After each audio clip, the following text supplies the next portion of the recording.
زنا اور چوری کرے گا تو اپنی رحمت تجھ سے بھی روک لوں گا۔ آج بتاؤ کیا مسلمان زنا نہیں کر رہا ہے؟ کیا مسلمان چوری نہیں کر رہا ہے؟ چوری اور زنا مسلمانوں کے اندر کس قدر گھر کر چکی ہے۔ اب تو مسلمانوں کی مسجدوں سے بھی چوری ہوتی ہے۔ بتاؤ کیا مسلمانوں کی مسجدوں میں کافر آتے چوری کرنے کے لیے؟ بلکہ تمہاری مسجد کے جو ہے وہ چھوٹے چھوٹے مگ ہوتے ہیں اس کو بھی زنجیر سے باندھنا پڑتا ہے تاکہ کوئی چرا کر نہ لے جائے، بلکہ پیاؤ پر جہاں پانی پلایا جاتا ہے وہاں کے گلاس بھی زنجیروں سے باندھنے پڑتے ہیں تاکہ یہاں سے لوگ گلاس چرا کر نہ لے جائے۔ جو قوم پیاؤ پر گلاس نہ چھوڑے، جو قوم مسجد کے استنجا خانے کے اندر استنجا کے لوٹے نہ چھوڑے، وہ قوم کس طریقے سے ترقی کر سکتی ہے؟ مسلمانوں ایک تم ہی تھے۔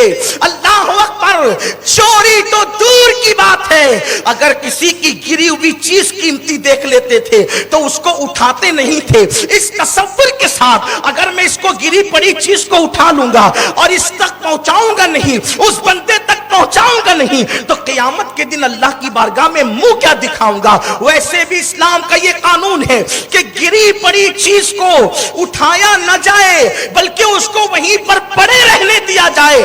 وجہ یہ ہے کہ جو چیز وہیں پڑی رہے گی وہ ڈھونڈتے ڈھونڈتے آئے گا تو اس کو اٹھا لے گا۔ یہاں تو حال یہ ہے، ایسی گندی نیت ہو گئی آج کے مسلمانوں کی کہ اللہ اکبر، گری پڑی چیز تو اپنی جگہ ہے، بہت زیادہ مذہبی لوگوں کو بھی دیکھا جاتا ہے کہ ان کی نگاہیں ترچھی ٹیڑھی ہوتی ہے کہ کوئی چیز اٹھا لوں، بلکہ آج کل تو ماں اگر 1 روپے کا سکہ زمین پہ پڑا ہوا دیکھتی ہے تو کان میں بچے سے کہتی ہے اٹھا لے۔ میرے آقا صلی اللہ علیہ وسلم کے غلاموں، یہ 1 روپے کا سکہ قیمتی نہ تھا لیکن ماں نے 1 روپے کا سکہ اس بچے کو دکھا کر کے کہا اٹھا لے، گویا کہ اپنے بچے کو چور بنانے کا پہلا راستہ دکھا دیا۔ میرے آقا صلی اللہ علیہ وسلم کے دیوانوں، آپ سے پوچھنا چاہتا ہوں ہم کیا تھے اور کیا ہو گئے؟ مجھے ایک بہت پیارا سا واقعہ یاد آتا ہے جو میرے قائد، میرے امیر نے مجھے بتایا تھا۔ واقعہ یوں ہے کہ دلی کی جامع مسجد میں ایک انگریز جو ہے، دلی کی جامع مسجد کے اندر ایک انگریز، دیکھو ہمارا کردار کیا تھا، مسلمانوں کا کیریکٹر کیا تھا۔ ایک انگریز جو ہے دلی کی جامع مسجد دیکھنے کے لیے آیا اور جب وہ آیا تو کیا دیکھا؟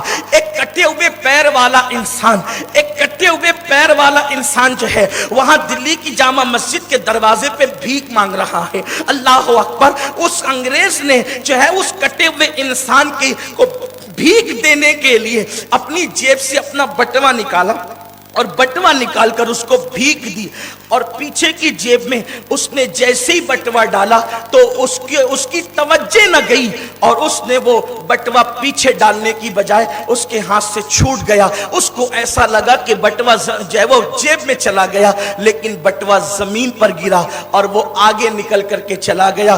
اس فقیر کو یہ پتا چلا کہ جو انگریز نے مجھے بھیک دی تھی اسی کا یہ بٹوا زمین پہ گرا ہے۔ اس نے سوچا اب انگریز تو مسافر تھا اس لیے کہ وہ تو سیر و تفریح کے لیے آیا تھا۔ اس فقیر نے یہ سوچا اب اس کو کوئی دوسرا اٹھا کر خیانت نہ کرے، اس لیے اس نے اس کو اٹھا کر کے اپنے پاس رکھا اور روزانہ وہ بٹوا ساتھ میں لاتا، اس کو کھول کر کے بھی نہیں دیکھا۔ فقیر تھا لیکن دل کا مالدار تھا، فقیر تھا، بے عزت دنیا سمجھ رہی تھی لیکن دل کا عزت دار تھا۔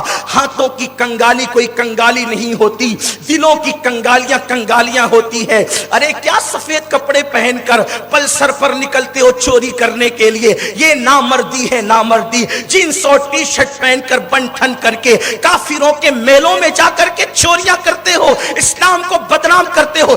تف ہے تمہاری زندگی پہ، نامرد ہو تم، اس لیے کہ مردوں کا کام چوری کر کے اپنے مذہب کو بدنام کرنا نہیں ہوتا بلکہ بازوؤں کی قوت سے کما کر کے خود کو ترقی پہ لے جا کر پوری قوم کو ترقی پر لے جانا ہوتا ہے۔ میرے پیارے آقا صلی اللہ علیہ وسلم کے دیوانوں، بھیک مانگنا بھی اسلام میں عیب ہے لیکن اگر انسان مجبور ہو جائے تو مانگ سکتا ہے۔ پیر کٹے ہوئے بندہ بھیک مانگ سکتا تھا، روزانہ بٹوا لاتا ہے، آنے والوں کو غور سے دیکھتا ہے، روزانہ بٹوا لاتا ہے، آنے والے کو غور سے دیکھتا ہے۔ اتفاق سے کئی مہینے گزر گئے لیکن لیکن آنے والا آیا تو اس کو پہچان لیا. اس نے ایک ترجمان کے ذریعے سے بلایا اور کہا اس سے پوچھو کہ چند مہینہ پہلے یہی آیا تھا دلی کی جامع مسجد دیکھنے کے لیے. جب ترجمان نے انگریزی زبان میں اس سے پوچھا تو کہا ہاں. تو کہا کسی لنگڑے کو بھیگ دیا تھا یاد آتا ہے؟ کہا ہاں یہ بھی یاد آتا ہے. کہا بٹوا پیچھے ڈالنے کے لیے اس نے سوچا تھا اور یہ سوچ کر کے بٹوا پیچھے چلا گیا نکل جاتا ہے لیکن بٹوا گر گیا تھا, پوچھو یاد آتا ہے؟ کہا ہاں. اس نے پھر یہ بھی کہا کہ ہاں یہ بھی یاد آتا ہے. اس نے بٹوا نکال کر کے دے دیا. اس انگریز کی آنکھیں پھٹی کے پھٹی رہ گئی. اس نے اس ترجمان کے ذریعے سے اس مسلمان فقیر سے پوچھا کہ تم تو بھیک مانگ رہے ہو, پیسوں کی ضرورت تم کو زیادہ ہے, بٹوا میرا گرا تھا میں چلا گیا تھا, تم خرچ کر لیتے, کون پوچھنے آتا, کون پکڑنے آتا, تم نے خرچ کیوں نہیں کیا؟ اس نے کہا خرچ کرنا تو دور کی بات, اس دن کے بعد سے میں چین سے نہیں سویا, بستر پہ کروٹیں بدلتا تھا اور دعا کرتا تھا اللہ جلدی سے اس انگریز کو بھیج دے تاکہ میں اس کی امانت اس تک پہنچا دوں, اس کی امانت اس تک پہنچا دوں. کیونکہ میرے نبی کا فرمان ہے کہ جہاں امانت نہیں ہے وہاں ایمان نہیں ہے. تو میں امانت پہنچانے کے لیے دعا کرتا تھا. اب آپ اپنی امانت لے لیے جاؤ. کہا تم خرچ کر سکتے تھے کیوں نہ کیا؟ کیا پیاری جواب دی, کیا پیارا جواب دیا اس لنگڑے نے. پیر والے اس پہ قربان, تخت والے اس پہ قربان, تاج والے اس پہ قربان. اس نے کیا جواب دیا جانتے ہیں؟ کہا دیکھو میں نے آپ کا بٹوا اٹھایا, میں نے آپ کا بٹوا اٹھایا, آپ نے نہیں دیکھا, میرے اللہ نے دیکھا, میرے رسول نے دیکھا اور آپ کے رسول حضرت عیسیٰ نے بھی دیکھا. کیونکہ تمہارا نبی بھی زندہ, میرا نبی بھی زندہ. کیونکہ جن کا ایمان زندہ ہوتا ہے ان کا عقیدہ بھی یہی ہوتا ہے کہ نبی نبی نبی.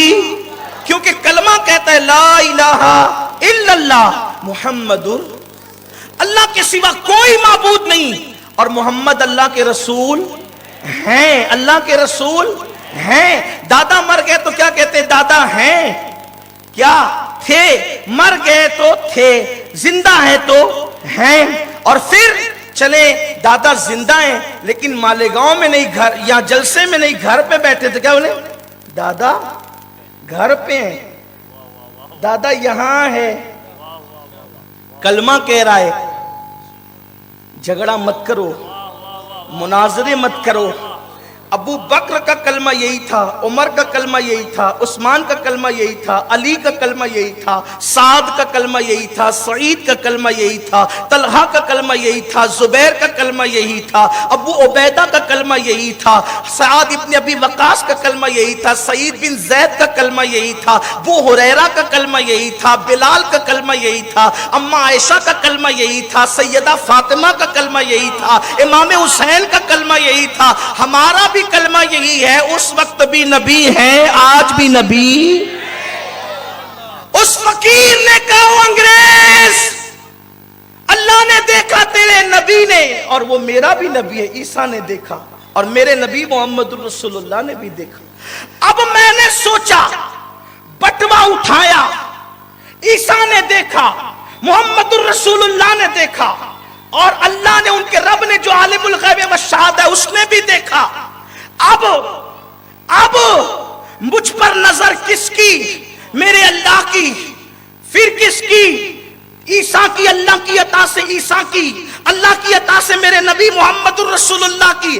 اب اس کو اٹھا کر میں چوری سے رکھ لیتا, میں چوری سے رکھ لیتا اور تیرے نبی میرے نبی کو دیکھتے, تیرے نبی میرے نبی کو دیکھتے تو میرا نبی تیرے نبی کے سامنے شرمندہ ہو جاتا, میرا نبی تیرے نبی کے سامنے شرمندہ ہو جاتا. کیونکہ ہر نبی ہمارا نبی ہے لیکن بتانے کے لیے میرا نبی تیرے نبی کے سامنے شرمندہ ہو جاتا. یا یوں ہوتا کہ آپ کے امتی نے میرے امتی کا جو ہے وہ بٹوا چرا لیا ہے, تو چونکہ غلطی بیٹا کرتا ہے لیکن شریف باپ کی گردن نیچے ہو جاتی ہے, تو میں نے سوچا تھوڑا سا بٹوا مل جائے گا, ہفتے 15 دن کا کام بن جائے گا, مگر نبی کی گردن نیچے ہو جائے گی. تو میں نے سنبھال کے رکھا تاکہ مصطفیٰ جان رحمت عیسیٰ کو کہہ سکے کہ دے میرا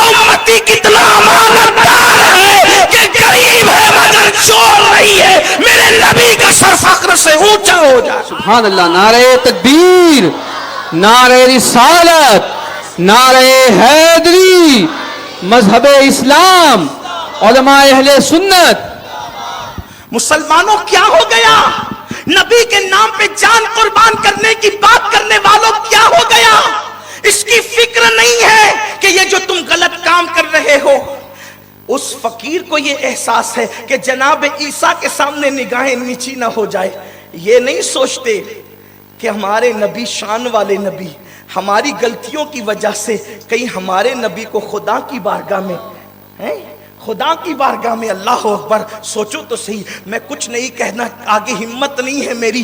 کتنی شان والے نبی ہے، اللہ نے ان کو عزتوں سے نوازا، شان سے نوازا، عظمتوں سے نوازا. تو سنو سنو، فرمایا جب تم چوری کرو گے اور جب تم زنا کرو گے تو اپنی رحمت تم سے روک لوں گا.